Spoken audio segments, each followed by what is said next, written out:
Here's A.J. Brown at the NovaCare Complex on Monday, officially putting pen to paper, signing that contract extension with the Philadelphia Eagles after that draft night trade. Looking really dapper in the green suit, by the way. He's going all in on being an Eagle, and check out that smile on his face. He's elated to be in town. So if you're pumped up like A.J. Brown is to be an Eagle, I want you to hit that thumbs up icon and like the video. We're talking A.J. Brown today as well as Nate Herbig. With that, let's start today's show, and don't forget to hit that thumbs up icon.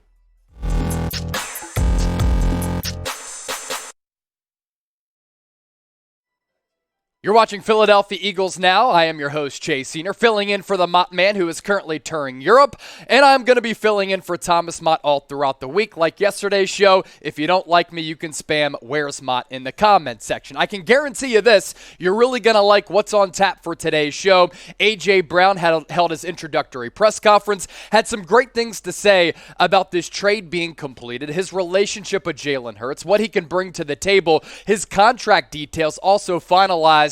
Then later on today's show, after the Eagles selected Cam Jurgens as their future center, they have let go of Nate Herbig, who actually thought did some pretty good things in a couple of years in the Midnight Green. We first start off with A.J. Brown's contract, and I actually think this is a pretty team-friendly deal for a couple of reasons that I'll unpack here in just a few moments. The signing bonus is a little more than $23 million, full guarantees $40 million, total guarantees with an injury settlement. He's still would get that money of $57 million, and the average annual value of that contract extension, once the extension kicks in, because he's going into the final year of his rookie deal, is going to pay him about $25 million per year. That's fourth in the NFL in terms of average annual value among wide receivers, behind Tyreek Hill, Devontae Adams, and DeAndre Hopkins, who's going to be suspended the first 6 games of the 2022 season. As for his cap hits year in and year out,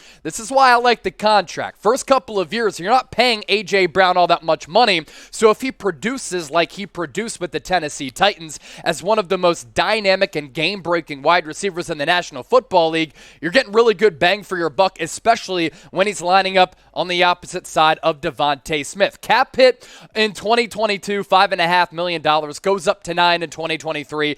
And then when it kicks in, it's a little bit lofty, but keep in mind that the salary cap is going to continue to increase with these new television deals coming into play and the fact that the NFL rules in all things America. $28 million in 2024, down to $23 million in 2025. Then the big number, 2026, a cap hit of $38 million. But also remember this, A.J. Brown, still in his early 20s, even though he's been in the league for 3 years. Now, as I alluded to, this is a pretty team-friendly deal for a variety of reasons. There's no question that on this Eagles roster, they needed to upgrade at wide receiver outside of DeVonta Smith. And I really like Quez Watkins, but outside of him, you needed that game breaker. You needed that bona fide number one, and now you have 2 number ones. In DeVonta Smith, he has such great variety to his route tree. And then A.J. Brown, unlike DeVonta Smith, more physically imposing, a big body wide receiver who you can use all across the formation and anywhere in between the goal lines, right? He is not just a red zone threat. He can be a vertical threat. He can go across the middle and give you a great complement next to DeVonta Smith. And then you factor in all the other weapons on the Eagles offense, at least going into this year. Miles Sanders, Dallas Goedert, I think, is one of the best emerging tight ends in the NFL. I like Quez Watkins as more of that number 3. Who knows what happens with Jalen Reagor, but in making this trade for A.J. Brown, Howie Roseman, in my opinion, made up for the failures of drafting Jalen Reagor as well as J.J. Arcega-Whiteside. Also, you take a look at the production.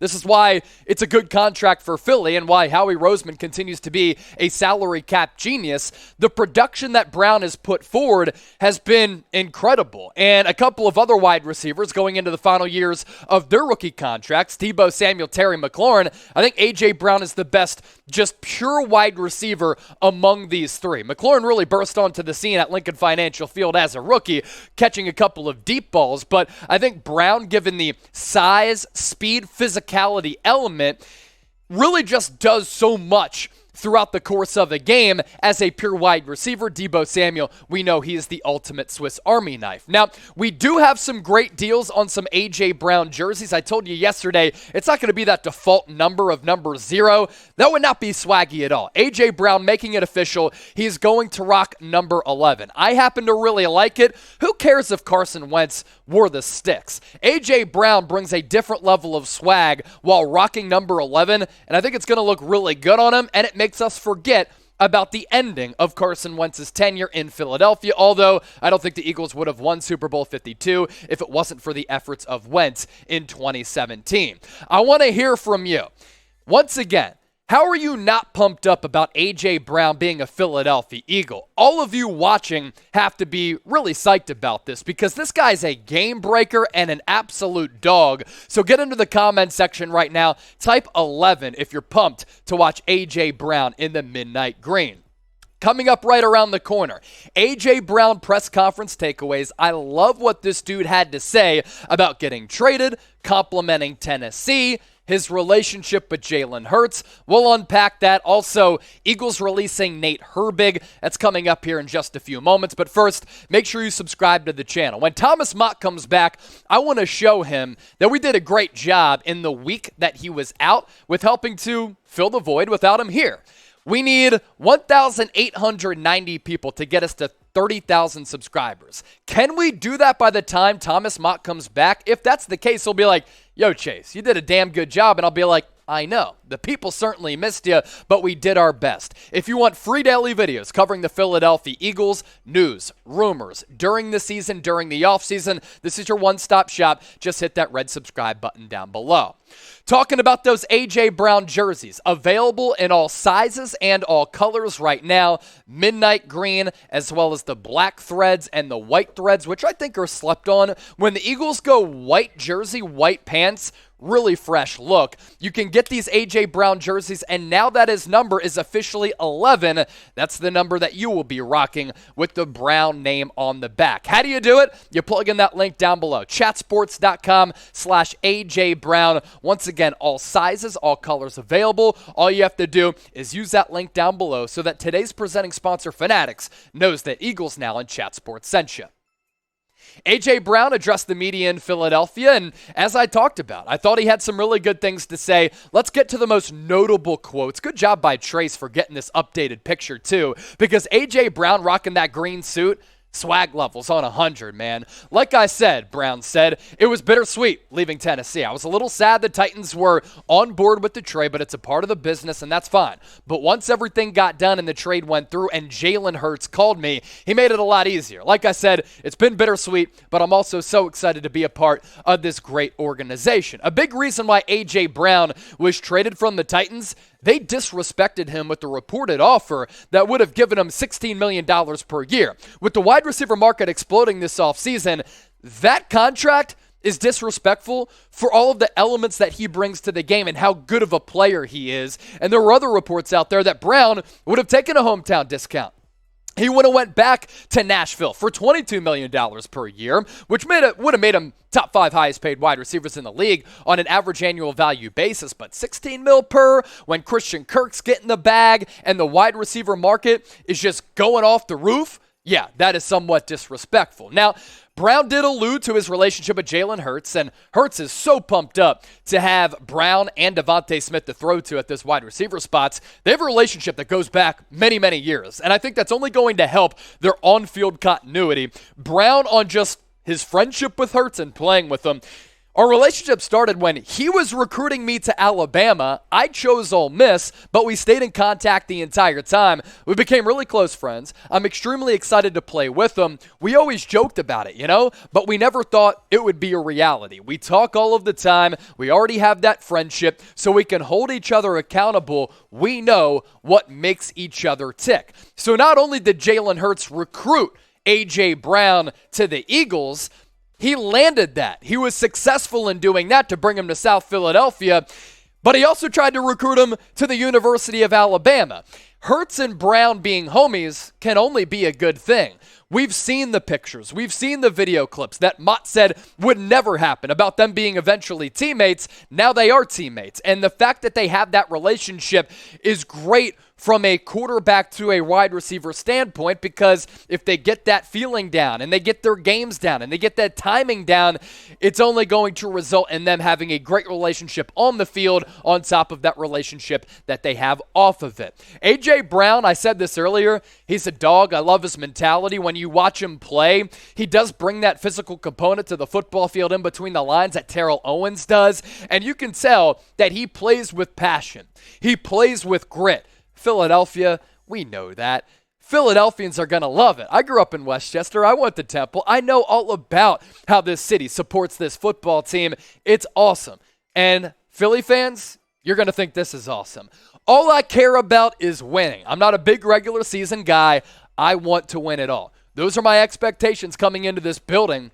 I'm not trying to put expectations on the team, but I want to win. I haven't won a championship since I was in high school. I know this is a great team and a great organization that can, in fact, get it done.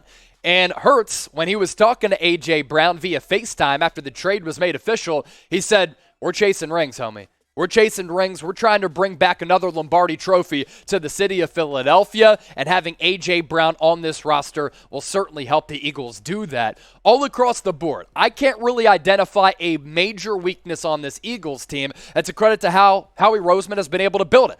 During a rebuilding year, they went to the playoffs last year, and they've gotten better since last year. I think the schedule features some pretty winnable games, and outside of safety, I think they have a lot of depth and quality players at many positions. And what they did in free agency, Hassan Reddick, Kaiser White, trading for A.J. Brown, what they did in the draft, Jordan Davis, Nakobe Dean. I think Davis and Dean can play very quickly. Cam Jurgens probably won't, but he probably could if Jason Kelce gets hurt or another injury happens along that offensive line. This Eagles team, I'm penciling them in for 10 or 11 wins. Speaking of that Eagles roster, there was a subtraction to it. Mike Garafolo, NFL Network, reporting this, that the Eagles agreed to release offensive lineman Nate Herbig. His agent confirmed. The team had trade talks with a few teams during the draft, but nothing materialized. He's only 23 years old. He did sign his restricted free agency tender last week, but now he hits the market as an unrestricted free agent.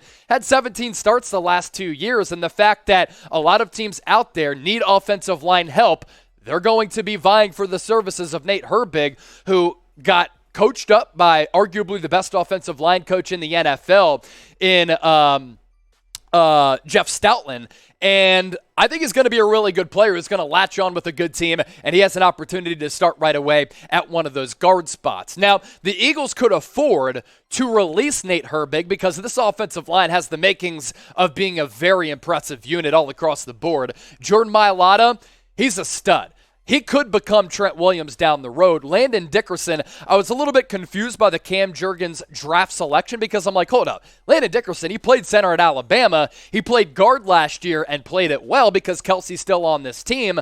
But by drafting Jurgens, he's going to be the future center. That means that Dickerson is going to play left guard. Isaac Seumalo at right guard. And then Lane Johnson, one of the best tackles in the sport, protecting the other side for Jalen Hurts. And have you seen the pictures of Andre Dillard? He's cut. He's slim. He looks really, really good. He's kind of eliminated some of that baby fat and that extra weight. He looks more so like a Brandon Brooks or a Lane Johnson with how he's kind of slimmed down and added a little bit of muscle. And then the depth along the offensive line is something I really like as well with Sua Opeta, Cam Jurgens, as well as Jack Driscoll, who I think is a pretty solid player as well. So that offensive line, with what the Eagles want to do, with what they did last year, they want to prioritize that ground game. And because Jalen Hurts has that running element to his game, that further adds to what Nick Sirianni wants to do. I think they want to become a little bit more pass happy. And obviously Sirianni wanted to do that first few games last year, and that's why the Eagles struggled. He adapted his approach and offensive scheme after he realized they had to utilize the running ability for Hurts. But when you have A.J. Brown, DeVonta Smith, Dallas Goedert, Miles Sanders, who's a good pass-catching back, you got to prioritize passing the football a little bit more, especially in today's NFL. And whether you're running it or you're passing it, that offensive line that we talked about, it's going to be one of the better units, if healthy, in the National Football League here in 2022. Before we hop on out of here, I want to hear from you once more. Do you like the move by the Eagles to release Nate Herbig? Type Y for yes, type N for no, subscribe to the channel. Appreciate all of you for making today's show a part of your day, and we'll talk to you tomorrow.